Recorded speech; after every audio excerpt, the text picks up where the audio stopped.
Mi hermana insistió en que bailara con un hombre que me incomodaba en su boda, pero cuando me negué descubrí que todo era un plan para separarme de mi pareja. Tengo 20 años y hace unos días renuncié a ser la dama de honor de mi propia hermana, dejé el vestido tirado en la puerta de su departamento y me fui, y ahora toda mi familia me trata como si yo fuera la peor persona del mundo. Mi mamá me grita por el chat familiar que soy una irrespetuosa y una malagradecida, mi hermana llora en cada audio diciendo que le arruiné la boda de sus sueños, y yo, en el medio de todo ese fuego cruzado, tratando de entender cómo llegué hasta acá por haberme negado a un simple baile. Lo que nadie sabía todavía, ni siquiera yo cuando devolví ese vestido, es que ese baile absurdo que ella me quería imponer no era un simple capricho de novia. Detrás había un plan que me estaban armando por la espalda, y cuando por fin lo entendí, dejé de sentirme culpable de golpe. Todavía se me revuelve el estómago de pensar hasta dónde estuvieron dispuestos a llegar con tal de manejarme la vida. Les cuento todo desde el principio, con cada detalle, para que ustedes mismos me digan si de verdad soy la mala de esta historia. Mi hermana Carmen tiene 25 años y siempre fuimos muy unidas, de esas hermanas que se cuentan todo. Nos criamos juntas, compartíamos todo, ella era mi persona de confianza para lo bueno y lo malo. Cuando se comprometió con su novio, un hombre de bastante dinero, y me pidió ser su dama de honor, casi lloro de la emoción ahí mismo. Le dije que sí, emocionadísima, antes de que terminara siquiera de hacerme la pregunta. Me encantaba la idea de ayudarla con cada detalle, elegir colores, probar comidas, opinar sobre las flores. Y aunque yo estaba hasta el cuello con los exámenes de la universidad, ella me llamaba casi todos los días para consultarme cosas de la boda, y a mí no me molestaba en lo más mínimo, al contrario, lo tomaba como una muestra de lo unidas que éramos. La boda iba a ser en unos meses, y como el prometido tiene mucho dinero, iban a hacer algo por todo lo alto. Una sede exclusiva a la que no entra cualquiera, chefs de primera traídos especialmente para el banquete, un vestido carísimo de diseñador, flores importadas, todo de lujo. A mí una parte me parecía hasta demasiado pretencioso, pero bueno, era su boda y su decisión, así que me guardé la opinión y me dediqué a ayudar con todo el entusiasmo del mundo. Antes de seguir tengo que hablar de mi novio, Miguel, porque es una pieza importante de todo esto. Llevo saliendo con él 8 meses, la relación más larga y más linda que he tenido. Me trata increíble, me respeta, me escucha de verdad, y con él siento una conexión que nunca antes había sentido con nadie, esa cosa difícil de explicar con palabras, ese chispazo que una reconoce cuando por fin lo encuentra. El problema es que a mi familia no le gusta, y no porque él haga algo malo, sino porque es entrenador personal, no fue a la universidad y no tiene planes de ir. Nunca me lo dijeron de frente, pero se les nota. Son comentarios al pasar, un tonito despectivo cada vez que sale su nombre, una cara larga cuando lo menciono, un cambio de tema apenas cuento algo lindo que hicimos juntos. Nunca una palabra directa, pero el mensaje llegaba igual, alto y claro. Para ellos Miguel no es lo suficientemente bueno para mí, y aunque nunca lo pusieron en palabras claras, yo lo sentía flotando en el aire cada reunión familiar. Guardé todo eso en un rincón de la cabeza sin darle demasiada importancia en su momento, pensando que eran manías de padres exigentes y nada más. Hasta que después, con todo lo que terminó pasando, cada uno de esos comentarios y cada cara larga cobraron un sentido nuevo y horrible que me revolvió el estómago. Volviendo a la boda, mi hermana me pidió 2 cosas para la ceremonia. La primera fue que yo entrara caminando hacia el altar del brazo del hermano de su prometido, un chico llamado Sixto que, casualmente, tiene mi misma edad. Eso me pareció de lo más normal, es algo que se hace en todas las bodas, los padrinos y las damas de honor entran caminando en parejas hacia el altar. Así que le dije que sí sin ningún problema, sin sospechar absolutamente nada raro detrás. Para mí era un gesto bonito de unir a las 2 familias, nada más. Pero la segunda petición me dejó descolocada. Me dijo que quería que Sixto y yo tuviéramos nuestro propio baile especial en la fiesta, los 2 solos, en el centro de la pista, con todos mirando. Yo nunca en mi vida había escuchado algo así en una boda. El baile es de los novios, a lo sumo de los novios con los padres, pero nunca de una dama de honor con el hermano del novio, 2 personas que apenas se conocen. Le pregunté por qué quería algo tan raro, algo que no se hace en ninguna boda. Y ahí empezó lo extraño, porque no me daba ninguna razón concreta. Se ponía nerviosa, cambiaba de tema, y al final siempre volvía a lo mismo, repetía una y otra vez, casi como un libreto, que era su boda y que eso era lo que ella quería, y punto. Esa insistencia sin explicación fue la primera pieza de un rompecabezas que tardé en armar. A Miguel, como era de esperarse, no le hizo ninguna gracia la idea de que yo bailara algo tan íntimo con otro hombre, y me lo dijo con sinceridad, aunque sin prohibirme nada. Y la verdad, yo tampoco estaba nada cómoda con la idea, pero quería hacer feliz a mi hermana en su día especial, así que me tragué las dudas y acepté ir a ensayar. La semana pasada empezamos a practicar la coreografía, y ahí se me encendieron todas las alarmas. El baile que Sixto había preparado, o que alguien había preparado por él, era raramente íntimo y personal, nada apropiado para 2 personas que apenas se conocían. Tenía posiciones muy cercanas, las manos de él firmes en mi cintura, sus dedos apretando de más, nuestras caras a centímetros de distancia, un momento en que yo tenía que apoyar la cabeza en su pecho. Cada vez que la coreografía nos juntaba, yo me tensaba entera. Me sentía muy incómoda estando tan pegada a un hombre que no era mi novio, casi un desconocido. Y por si eso fuera poco, Sixto empezó a soltarme comentarios que no venían al caso para nada. Me decía todo el tiempo que yo era hermosa, que le encantaban mis ojos, que Miguel tenía mucha suerte, cosas así,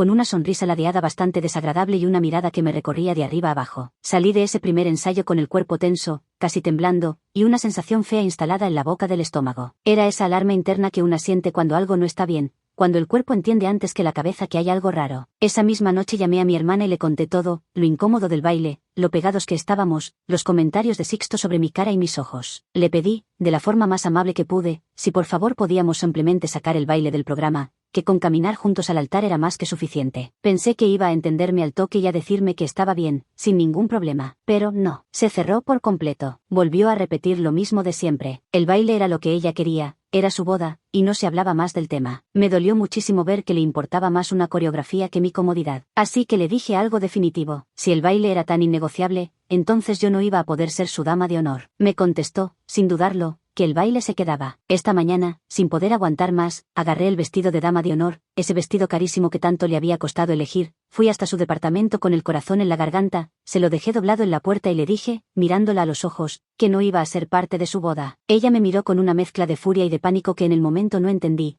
pero que después cobró todo el sentido del mundo. Ahora el chat familiar es un incendio, mi mamá me trata de irrespetuosa y malagradecida, mi hermana está deshecha. Yo sentía que estaba loca, que había hecho un escándalo enorme por una tontería, por un baile. Me sentía culpable, egoísta, mala hermana, todo lo que me decían, hasta que empecé a atar cabos, uno por uno, y entendí algo que me cambió la perspectiva por completo. Ese baile nunca, jamás, había sido solo un baile. Actualización 1. Dejé el vestido de dama de honor doblado en la puerta de Carmen y me fui. En las horas siguientes entendí que el vestido era lo de menos, porque lo que vino después fue algo que ninguna de las dos había dicho en voz alta todavía. Apenas dejé el vestido, el chat familiar se convirtió en un campo de batalla. Mi mamá escribía mensaje tras mensaje sin parar, llamándome egoísta, inmadura, malagradecida. Decía que estaba avergonzando a toda la familia por un capricho de niña mimada, que cómo era posible que le hiciera algo así a mi propia hermana justo antes del día más importante de su vida. Cada mensaje suyo era como un golpe. Mi hermana, por su parte, mandaba un audio tras otro llorando a mares, diciendo que yo la estaba abandonando en el peor momento,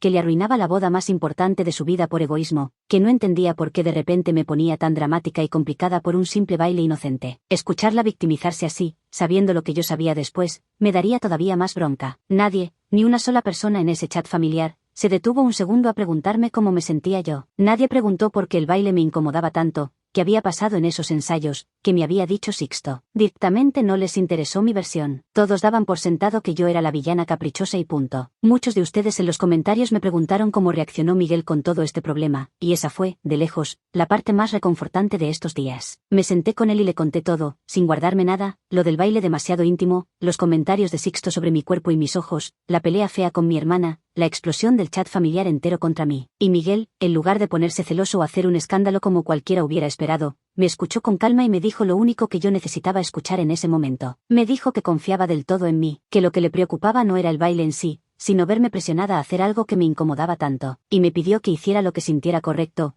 porque él me iba a apoyar en cualquier caso. Piénsenlo un segundo. Ese hombre al que mi familia entera mira por encima del hombro por no tener un título universitario colgado en la pared fue, de todas las personas, el único que se preocupó de verdad por cómo me sentía yo. La ironía no se me escapó ni un segundo, créanme, y con el tiempo se volvería todavía más grande. Muchos de ustedes también me preguntaron cómo llevaba yo toda esa presión encima, y les voy a ser sincera, con toda la familia atacándome al mismo tiempo, confieso que hubo un momento en que dudé de mí misma y estuve cerca de aflojar. Una siente esa presión de toda la familia apuntándote con el dedo al mismo tiempo, llamándote egoísta, y empieza a dudar de sí misma. Empieza a pensar que quizás se está exagerando, que quizás es demasiado sensible, que quizás debería tragarse la incomodidad y bailar el estúpido baile de una vez para que por fin haya paz y todos dejen de odiarla. Más de una vez agarré el teléfono y estuve a punto de escribirle a mi hermana para decirle que estaba bien, que lo hacía, que me aguantaba el mal momento con tal de que dejaran de atacarme. Pero cada vez que recordaba las manos de Sixto apretándome la cintura, su cara demasiado cerca de la mía y sus comentarios sobre mis ojos, el cuerpo entero se me cerraba y una voz adentro me decía bien claro que no podía, que eso no estaba bien por más presión que hubiera. Muchos de ustedes me escribieron justo eso, que no cediera ni un centímetro, que una incomodidad tan física como esa no se ignora nunca, que mi límite era completamente válido y que ninguna boda vale más que sentirse segura. Leer esos comentarios de gente desconocida en el peor momento me dio la fuerza que me faltaba para mantenerme firme y no rendirme a la presión familiar. A veces los extraños ven con más claridad lo que la propia familia se niega a ver. Lo que yo todavía no sabía, mientras juntaba fuerzas para aguantar los ataques de mi familia, era que mi instinto tenía muchísima más razón de la que imaginaba. En los días siguientes empezó a salir a la luz la verdadera razón detrás de ese baile, la razón que mi hermana me había ocultado todo este tiempo. Y cuando la supe, entendí que la incómoda no era yo, que la retorcida era toda la situación. Actualización 2. La verdadera razón detrás del baile me llegó por el lado menos pensado. Una prima nuestra me llamó una noche en secreto, hablando bajito para que no la escucharan. Lo que me contó, pieza por pieza, cambió completamente como leí todo lo que había pasado desde el principio. La verdad me llegó por el lado menos pensado, casi de casualidad. Una prima nuestra, que había estado presente en algunas reuniones con la familia del novio, me llamó una noche en secreto, hablando bajito para que no la escucharan, porque se sentía mal por cómo me estaban tratando a mí, y me contó, pieza por pieza, todo lo que se venía cocinando por detrás desde hacía semanas, mientras yo pensaba que era una simple discusión por un baile. Resulta que el baile nunca había sido una idea de mi hermana. Era una idea de la familia del prometido, planeada con frialdad, y tenía un objetivo muy concreto que nada, absolutamente nada, tenía que ver con la estética de la boda ni con lo que quedaba lindo en las fotos. La familia del novio, esa gente de mucho dinero acostumbrada a comprar todo lo que se les antoja, tenía una especie de proyecto en marcha para su hijo menor, el consentido Sixto. Y ese proyecto, por increíble que suene, era yo. Yo era el objetivo a conseguir. Les parecía que Sixto y yo hacíamos una pareja perfecta sobre el papel. La misma edad, buena imagen para las fotos, y desde su punto de vista de gente adinerada, yo era una chica común que estaría más que feliz de dejar su vida modesta y entrar a una familia rica por la puerta grande. Ni por un segundo, en todas sus reuniones y sus planes, se les cruzó la idea de preguntarme a mí qué quería, a quién amaba, o si estaba de acuerdo con que dispusieran de mi corazón como si fuera un contrato de negocios. Habían decidido, entre ellos, que ese baile íntimo en la boda era la excusa perfecta para acercarnos, para que surgiera algo, para empujarme a los brazos de Sixto. Los comentarios de él sobre mi belleza y mis ojos no eran casualidad ni torpeza de un chico tímido que no sabe hablar con las mujeres. Eran parte calculada del plan, un libreto. Él sabía de sobra lo que estaba haciendo y por qué, seguía instrucciones de su familia para envolverme. Pero lo que más me revolvió el estómago fue enterarme de que mi propia familia estaba metida en esto. Mis propios padres, los mismos que nunca aceptaron a Miguel, veían con muy buenos ojos la idea de que yo dejara a mi novio entrenador y me enganchara con el hermano rico del esposo de mi hermana. Habían estado hablando en secreto con la familia del novio, poniéndose de acuerdo a mis espaldas sobre mi propia vida amorosa, como si yo fuera una menor de edad incapaz de decidir a quién querer. Para ellos era la oportunidad perfecta y servida en bandeja de sacarme de encima al que consideraban un don nadie sin porvenir, y de conseguirme, con la ayuda de esta familia rica, un partido a la altura de sus expectativas. Mi felicidad no entraba en la ecuación, solo el apellido y la cuenta bancaria del candidato que ellos habían elegido. Cuando por fin entendí todo, cuando las piezas encajaron una tras otra, me senté en la cama y me quedé mirando la pared un largo rato, sin poder llorar ni gritar, con una mezcla espesa de rabia y de tristeza que no sabía ni cómo procesar. La gente que se suponía que más me quería me había estado vendiendo. No era paranoia mía, no estaba exagerando, no era la dama de honor dramática que todos pintaban. Mi instinto había tenido razón desde el primer ensayo. Me habían usado como una simple pieza en un tablero de ajedrez, moviéndome de un lado a otro sin preguntarme absolutamente nada, sin considerar ni por un instante que yo era una persona de carne y hueso, con una relación feliz y con alguien a quien quería de verdad. Para todos ellos yo era un premio a repartir, no una hermana, no una hija, no una persona con sentimientos propios. Me querían empujar a los brazos de un desconocido por su apellido y su cuenta bancaria, nada más. Y para lograrlo estaban dispuestos a hacerme sentir muy incómoda, a exponerme delante de todos los invitados, a pasar por encima de mi voluntad y de mis sentimientos con tal de conseguir su objetivo. Yo no contaba como persona, solo como un plan a ejecutar. Y mi hermana, la persona en la que más confiaba, se había prestado a todo esto. Ahí la pregunta cambió por completo. Dejó de ser si yo era la mala por no querer bailar un baile incómodo, y pasó a ser otra mucho más dolorosa. Hasta donde había sido cómplice mi propia hermana, mi mejor amiga, de este plan armado a mis espaldas para manejarme la vida y elegir por mí a quién querer. Actualización 3. Sabía lo que había tramado la familia del novio. Lo que no sabía todavía era cuánto había sabido mi propia hermana. Fui hasta su departamento a preguntárselo de frente, y lo que me contestó fue lo más doloroso de toda esta historia, peor incluso que enterarme del plan. Fui hasta el departamento de Carmen decidida a mirarla a los ojos. Al principio lo negó todo, se hizo la ofendida, me dijo que yo estaba inventando historias por no querer bailar, pero cuando le solté, punto por punto, lo que me había contado nuestra prima, se le cayó la máscara de a poco y terminó admitiéndolo entre lágrimas. Sí, sabía perfectamente para qué era el baile. Me explicó, o más bien trató de justificarse, diciendo que la familia de su prometido había insistido tanto que ella no se había animado a decir que no, que su suegra, una mujer acostumbrada a salirse siempre con la suya, le había metido en la cabeza que yo estaría muchísimo mejor con Sixto que con un simple entrenador sin futuro. Y lo peor de todo, me confesó que ella, en el fondo, también lo creía, que también pensaba que Miguel no era suficiente para mí, que pensó que si nos juntaba en ese baile, la magia iba a suceder sola y yo terminaría agradeciéndoselo. Escucharla decir eso con su propia boca, ver que mi propia hermana había preferido 1000 veces complacer a sus suegros ricos antes que proteger a su hermana menor de una situación tan fea, me dolió más que todo el plan junto. El plan venía de gente que no me importaba, pero esta parte, la peor, venía de ella, de mi hermana de sangre, de la persona en la que más confiaba en el mundo. Varios en los comentarios quisieron saber qué pensaba el prometido de todo este circo dentro de su propia boda, y la respuesta es que él estaba al tanto y no movió un dedo para frenarlo. Por lo que me contaron, para esa familia el pequeño Sixto siempre tiene lo que quiere, es el consentido. Y si Sixto había puesto el ojo en mí, la familia entera se movía en bloque para conseguírmelo, como si yo fuera un objeto de vitrina y no una persona con novio, con estudios y con voluntad propia. El prometido lo sabía todo y le pareció de lo más normal. Ese hombre, que se supone que ama a mi hermana y que iba a jurarle amor eterno en unas semanas, permitió sin pestañear que usaran su propia boda como una trampa para manipular a su cuñada de 20 años. Ni siquiera tuvo el gesto mínimo de decencia de frenarlo o de avisarme en privado lo que se estaba tramando. Para él yo era un asunto de su hermanito menor, y punto. Eso me terminó de mostrar con total claridad la clase de familia en la que mi hermana se estaba metiendo de cabeza. Una familia donde el dinero les hace creer que tienen el derecho de mover a las personas como fichas de ajedrez, de comprar voluntades, de arreglar las vidas de los demás a su gusto sin pedir permiso. En cuanto a Sixto, cuando se dio cuenta de que yo había descubierto todo y de que no pensaba prestarme al jueguito, mostró su verdadera cara. Se acabaron de golpe los comentarios dulces sobre mis ojos y mi belleza. De un día para el otro pasó de perseguirme con piropos a hablar pestes de mí. Le comentó a varios de la familia que yo era una interesada al revés, una que prefería quedarse con un muerto de hambre antes de aprovechar la oportunidad de su vida. Y remató diciendo que de todas formas él no estaba tan interesado, que solo seguía la corriente. O sea que el mismo hombre que días atrás me llenaba de piropos incómodos en cada ensayo, que me perseguía diciéndome hermosa, ahora andaba tratándome de poca cosa y de interesada por no haber caído en la trampa que me tendieron entre todos. Ahí se le vio la cara de verdad. Toda la familia, de golpe, terminó partida y dividida en dos bandos bien marcados, enfrentados entre ellos por mi culpa, o mejor dicho, por culpa de lo que otros habían tramado. De un lado, mi mamá, mi hermana y la familia del novio, que seguían pintándome como la caprichosa que arruinó todo. Del otro lado, algunos tíos y primos que, cuando se enteraron de la verdadera razón detrás del baile, se pusieron con firmeza de mi lado, indignados. Dijeron que lo que habían intentado hacer conmigo era gravísimo, que meterse así en la vida amorosa de alguien y usar una boda como trampa no tenía ningún nombre. Y en medio de toda esa guerra familiar, con la mitad atacándome y la otra mitad defendiéndome, yo tenía que tomar una decisión importante que venía postergando. Si iba a ir a esa boda aunque sea como una simple invitada más, por no romper del todo con mi hermana, o si me borraba de la fiesta y de toda esa gente para siempre. Actualización 4. Bueno, pasaron algunas semanas y tengo el cierre de toda esta historia, con cosas buenas y cosas amargas, así que se los cuento tal cual pasó. Empiezo por lo que decidí sobre la boda, que era la gran duda. Al final elegí no ir, ni siquiera como invitada. Lo pensé muchísimo, di vueltas noches enteras, pero llegué a la conclusión de que no podía sentarme a sonreír y brindar en una fiesta organizada por la misma gente que me había tratado como una moneda de cambio,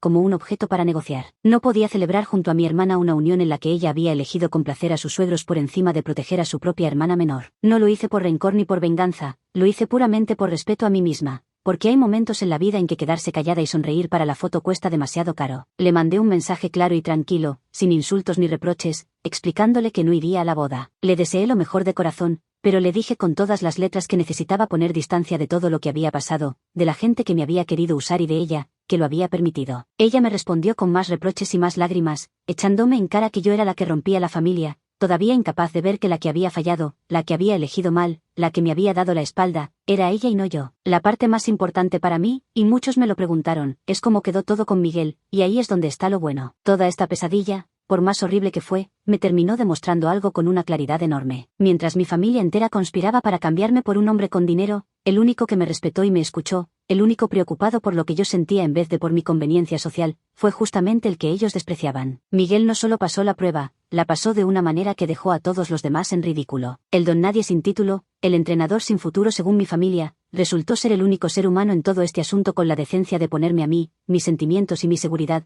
por encima de cualquier conveniencia social o económica. A veces la vida te muestra quién es quién de las formas más inesperadas. Nuestra relación salió de toda esta pesadilla más fuerte y más sólida que nunca, porque cuando ves con tus propios ojos quién está de tu lado en el peor momento, quien te elige cuando todos los demás te sueltan, ya no te importan ni un poco los comentarios despectivos de nadie. Miguel se ganó mi confianza para siempre. Mis padres, muy de a poco y a regañadientes, empezaron a darse cuenta de que la habían embarrado feo, de que casi me hacen perder una relación sana por un prejuicio y una ambición tontas. Todavía les cuesta muchísimo admitirlo en voz alta, pero el trato hacia Miguel cambió, y eso ya me dice bastante. Con Carmen, mi hermana, la relación quedó rota por ahora, y no les voy a mentir diciendo que no me duele, porque me duele muchísimo. Perdí a la persona que creía mi mejor amiga, mi confidente, mi hermana mayor. Hay un hueco ahí, en el lugar donde estaba ella, que probablemente no se llene nunca del todo, y aprender a vivir con eso es lo más difícil de toda esta historia. Pero también entendí que la Carmen que yo creía conocer, la que me llamaba todos los días con cariño, había sido capaz de venderme por quedar bien con una familia rica, y eso no se borra con una disculpa a medias. Con el tiempo me enteré, por la misma prima, de que la cosa no le salió tan bien como esperaba, porque después del escándalo la relación de mi hermana con sus suegros quedó tensa, ya que ellos la culpaban a ella por no haber sabido manejarme y hacer que el plan funcionara. Resulta que la misma gente rica por la que ella eligió traicionarme terminó dándole la espalda a ella apenas yo dejé de servir a sus propósitos. Los usó y la usaron, y al final quedó sola en el medio. No me alegro de su desgracia, de verdad que no, no soy así y sigue siendo mi hermana. Pero no puedo negar que hay una especie de justicia amarga en todo esto, en ver que la misma gente por la que ella me dio la espalda terminó soltándole la mano. Yo no soy la mala de la película por haberme negado a bailar. Los malos fueron los que pensaron que podían usar mi cuerpo, mis sentimientos y mi vida entera como parte de la decoración de una boda, como un adorno más que se acomoda donde conviene. Y lo único que hice en toda esta historia, lo único, fue negarme a ser una pieza en el juego sucio de otros, negarme a que decidieran por mí a quién querer y con quién bailar. Si eso me convierte en la villana para ellos, con gusto cargo el título, porque prefiero 1000 veces ser la villana de la historia que ellos cuentan, que seguir siendo la marioneta obediente de la mía. Esa decisión, por más que me costó a mi hermana, la vuelvo a tomar todas las veces que haga falta.